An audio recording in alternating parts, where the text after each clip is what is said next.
Morning, dreamers. How's your Tuesday going so far?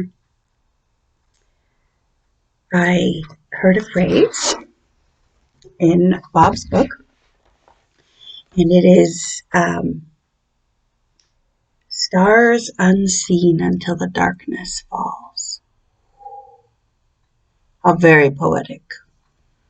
But yes, it gets you to think about the fact that, yes, we see the sun, and sometimes after the sun comes up, if the sky is just right, we can see outlines of the moon. But we do not see the other billions of stars until the darkness falls. And then when we look up, if we're not in the middle of a big city, we can see a canopy of twinkling lights. We try to recreate that with white Christmas lights decorating things. It brings us joy. During COVID, they said, can you keep your lights up until this COVID stuff is done? Don't take them down just because Christmas is finished.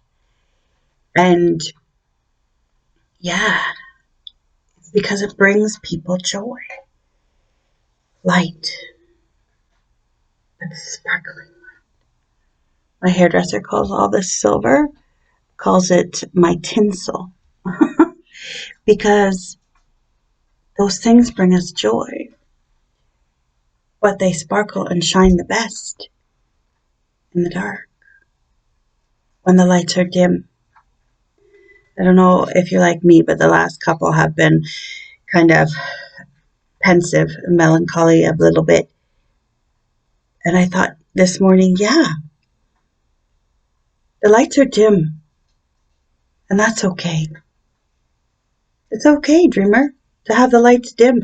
Acknowledge it and go with it. That time in between one miracle to the next miracle. That in between time. Dreamer, it's okay. That's where most of life is lived.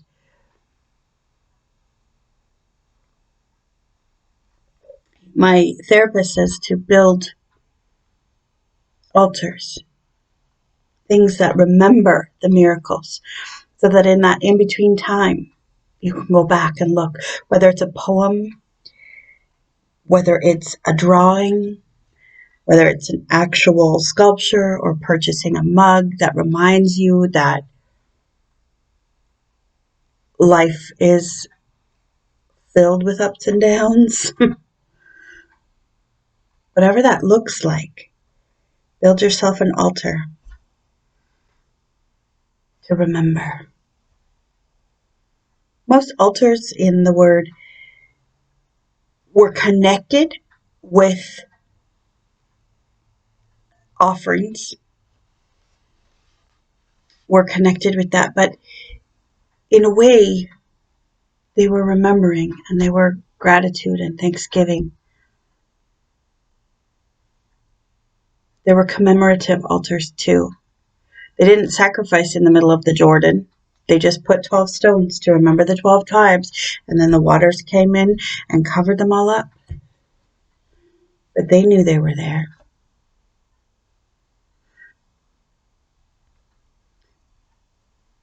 When the lights go dim, it's not the end of hope.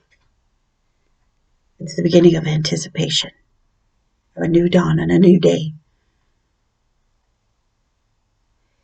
It's the beginning of anticipation. And sometimes we think that hope is gone. But it's just shifting emotion to an anticipatory emotion. Hope doesn't go to sleep because it's dark outside. I'm reading for you now. It lights a candle and stays up waiting for the rest of the story. Hope is the parent that waits up because your heart is out past curfew and the lights have dimmed. But it's got a nightlight on and it's waiting up. Are you living in anticipation of God surprising you? This is the place where God meets us with the power of his resurrection. It is in the dark places. He finds us in the places between miracles. Are you between miracles right now? My dear, dear friend. That's okay. Maybe it's not even that you're in between miracles, but you're in the middle of a very slow miracle. And today's just one more day towards it. You know the phrase, it's not about the destination, but the journey. It's true. We use it a lot. We meme it. We post it. Because somewhere deep inside it resonates with us. So enjoy your in between the miracle today. And watch out for God. He's there. And I don't mean that in a boogeyman, I'm going to get you kind of way. I mean that in a, he's walking beside you. You, his creation, is so important to him.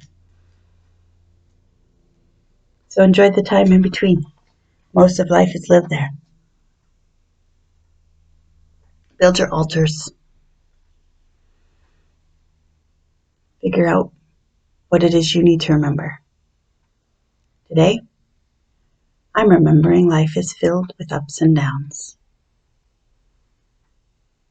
And look what happens. We're up, we're down, but we don't stay there. Right? Some ups and downs are filled with light. Yes, Stella, we see you. And some, the lights are out.